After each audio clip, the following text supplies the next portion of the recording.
20 জন সাংসদের সই এনডিএর অংশ হয়ে কাজ করতে চেয়ে লোকসভার অধ্যক্ষকে চিঠি। এবার কি তৃণমূলের প্রতীকও দাবি করবেন কাকলি ঘোষ দস্তিদাররা? সময়ের সঙ্গে পরিস্থিতি বুঝে পরবর্তী পদক্ষেপ। ঘণ্টাখানেক সঙ্গে সমান অনুষ্ঠানে জল্পনা জিয়ে রেখেই বললেন তৃণমূলের বিদ্রোহী সাংসদ কাকলি ঘোষ দস্তিদার।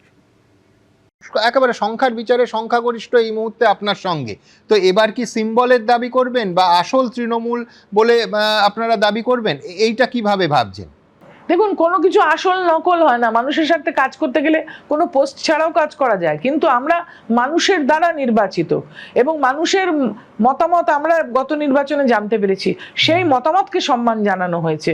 আমরা আগে কাজ তো করি, তারপরে কি আমরা পরে যেরকম সময় বদলাবে আমরা চিন্তা ভাবনা করব। আমি বলছি যে আপনারা খুব পরিষ্কার বলেছেন যে এনডিএর কে আপনারা সমর্থন করবেন। একটু যদি এই ভাবনাটা ক্ল্যারিফাই করেন যে ধরুন খুব গুরুত্বপূর্ণ মহিলা সংরক্ষণ বিল আছে, তারপরে এক দেশ এক ভোট বিল আছে, এই বিলগুলোর ক্ষেত্রে আপনাদের অবস্থান আপনারা কি এখন মানে স্থির করে নিয়েছেন? যখন বিল আসবে তখন দেখবো। এখন তো সংসদে অধিবেশন নেই, অধিবেশনে কি আসবে দেখে নিয়ে চিন্তা ভাবনা করা হবে। আজ তো সবে চিঠিটা দেওয়া হয়েছে। স্বরূপ বিশ্বাসের নিউ আলিপুরে ফ্ল্যাটে তাকে নিয়ে গিয়ে তল্লাশি চালালো পুলিশ। হদিশ মিলেছে ডিজিটাল লক লাগানো গোপন একটি ঘরের। সূত্রের খবর, ডিজিটাল লক খোলা যায়নি। প্রায় 4 ঘন্টা ধরে ফ্ল্যাটে তল্লাশি চালানো হয়। রাজ্যে পালাবদলের পর কার্যত ভেঙে চুরে গুঁড়িয়ে গেছে বিশ্বাস ব্রাদার্সের সাম্রাজ্য। মেসি কাণ্ডে অরূপ বিশ্বাসকে খুঁজছে পুলিশ। আগে গ্রেফতার হয়েছেন ভাই স্বরূপ বিশ্বাস। সোমবার স্বরূপের ফ্ল্যাটে তল্লাশি চালানো পুলিশ। হদিশ মিলল ডিজিটাল লক লাগানো গোপন ঘরের। স্বরূপ বিশ্বাসের বাড়িতে দীর্ঘক্ষণ ধরে তাকে নিয়ে তল্লাশি চালায় কলকাতা পুলিশ এবং স্বরূপ বিশ্বাসের বিরুদ্ধে যে অভিযোগ উঠেছিল সেই অভিযোগের পরিপ্রেক্ষিতে কিন্তু বেলা 12টা থেকে প্রায় 4টে পর্যন্ত 4 ঘন্টা কলকাতা পুলিশের যারা রয়েছেন, দেখাবো একটা ছবিটা, সেই কলকাতা পুলিশের আধিকারিকরা তারা কিন্তু স্বরূপ বিশ্বাসকে নিয়ে দীর্ঘক্ষণ তার যে শাহপুর কলোনির ফ্ল্যাট সেই ফ্ল্যাটে তল্লাশি চালায়। তৃণমূল জমানায় টালিগঞ্জের শেষ কথা।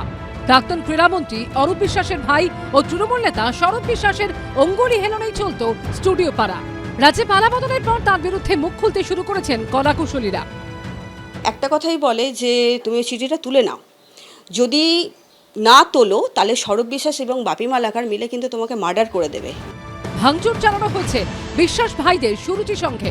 স্বরূপ বিশ্বাসের বিরুদ্ধে তোলাবাজি, খুনের চেষ্টা, ভয় দেখানো, অপরাধমূলক ষড়যন্ত্রের অভিযোগে এবং অস্ত্র আইনে একাধিক জামিন অযোগ্য ধারায় মামলা রুজু হয়েছে। বৃহস্পতিবার রাতে গ্রেফতার করা হয় তৃণমূল নেতা স্বরূপ বিশ্বাসকে। সোমবার তাকে নিয়ে তার নিউ আলিপুরের শাহপুর কলোনির ফ্ল্যাটে যায় পুলিশ। কেন্দ্রীয় বাহিনী দিয়ে ঘিরে ফেলা হয় গোটা চত্বর। প্রায় 4 ঘন্টা ধরে স্বরূপ বিশ্বাসের ফ্ল্যাটে তল্লাশি চলে। হদিশ মেলে গোপন একটি ঘরের, কিন্তু সেই ঘরে লাগানো ছিল ডিজিটাল লক। সেটি খুলতে ডেকে আনা হয় এক চাবিওয়ালাকে।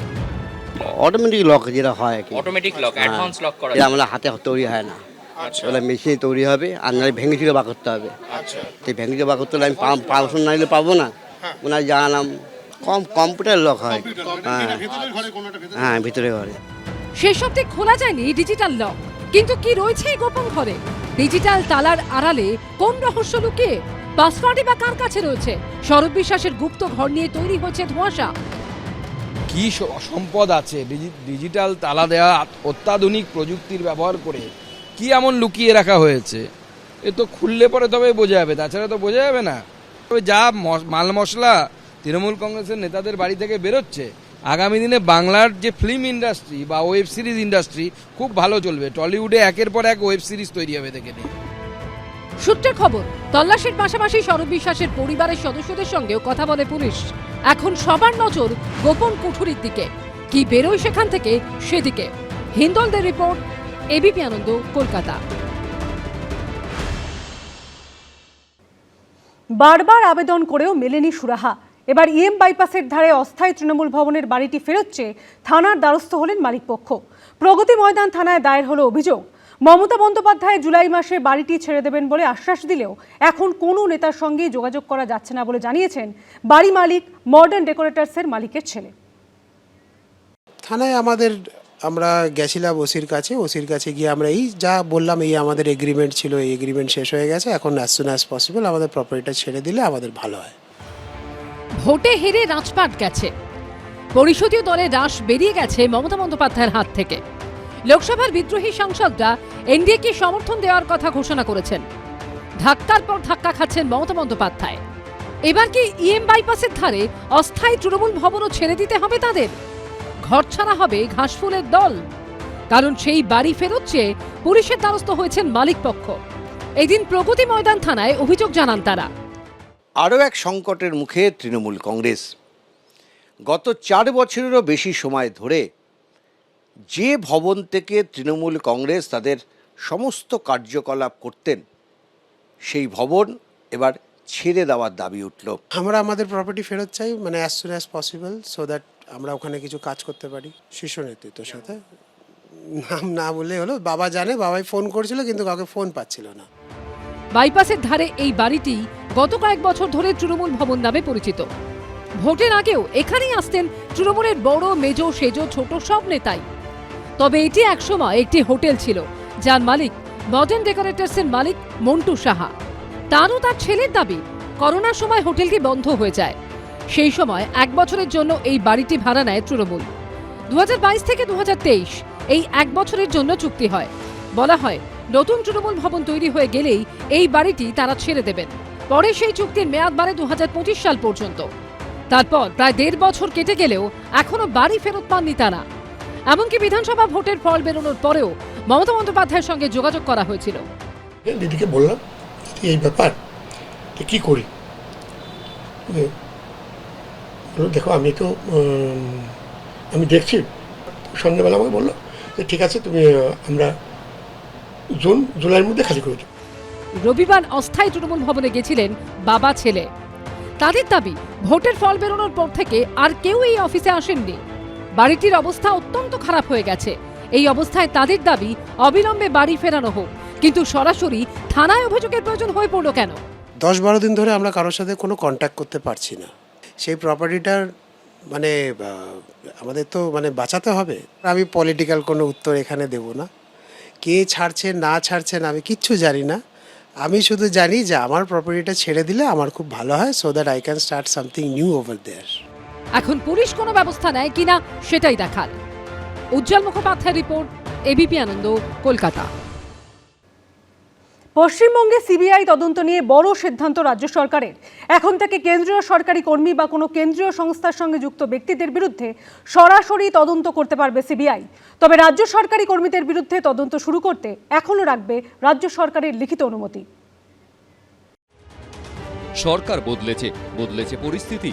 এবার পশ্চিমবঙ্গে তদন্তের ক্ষেত্রে স্বাধীনতা ফিরে পেল সিবিআই। 2018-তে রাজ্যের তৃণমূল সরকারের আমলে সিবিআই এর ওপর লাগাম টানা হয়েছিল। 8 বছর পর সেই সিদ্ধান্ত প্রত্যাহার করল রাজ্যের নতুন বিজেপি সরকার। এখন থেকে কেন্দ্রীয় সরকারি কর্মী এবং কোনো কেন্দ্রীয় সংস্থার সঙ্গে যুক্ত ব্যক্তিদের বিরুদ্ধে সরাসরি তদন্ত করতে পারবে সিবিআই। এর জন্য আলাদা করে আর কোনো অনুমতি নিতে হবে না ওই কেন্দ্রীয় তদন্তকারী সংস্থাকে। সিবিআই যত তদন্ত করছিল ভোট পরবর্তী হিংসার প্রত্যেক ক্ষেত্রে দায়িত্ব নিয়ে প্রশাসন, পুলিশ তারা সাক্ষীদের হস্টাইল করেছে, এফআইআর পর্যন্ত রেজিস্টার করেনি। অভিযোগ থাকা সত্ত্বেও কাউকে গ্রেপ্তার করেনি, বরঞ্চ যারা অভিযোগ করেছিলেন তাদের গ্রেপ্তারির ভয় দেখিয়েছিল।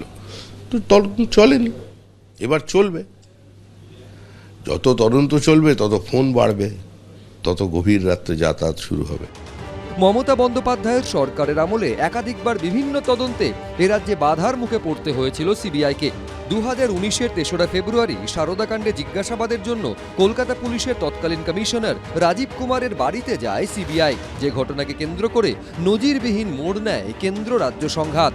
সেই ঘটনার প্রতিবাদে মেট্রো চ্যানেলে ধর্নায় বসেন তৎকালীন মুখ্যমন্ত্রী মমতা বন্দ্যোপাধ্যায়। 2018 সালে তৃণমূল সরকার বিজ্ঞপ্তি দিয়ে জানায় অনুমতি ছাড়া এ রাজ্যে কোনো তদন্ত করতে পারবে না সিবিআই। এবার সে বিষয়ে সিবিআইকে ফ্রি হ্যান্ড দিল শুভেন্দু অধিকারীর সরকার। তবে রাজ্য সরকারের অধীনস্থ সরকারি কর্মচারীদের ক্ষেত্রে বদলাচ্ছে না নিয়ম। তাদের বিরুদ্ধে তদন্ত শুরু করতে এখনও লাগবে রাজ্য সরকারের লিখিত অনুমতি। রুমা পাল, দীপক ঘোষের রিপোর্ট, এবিপি আনন্দ, কলকাতা। এবিপি আনন্দ, এগিয়ে থাকে, এগিয়ে রাখে।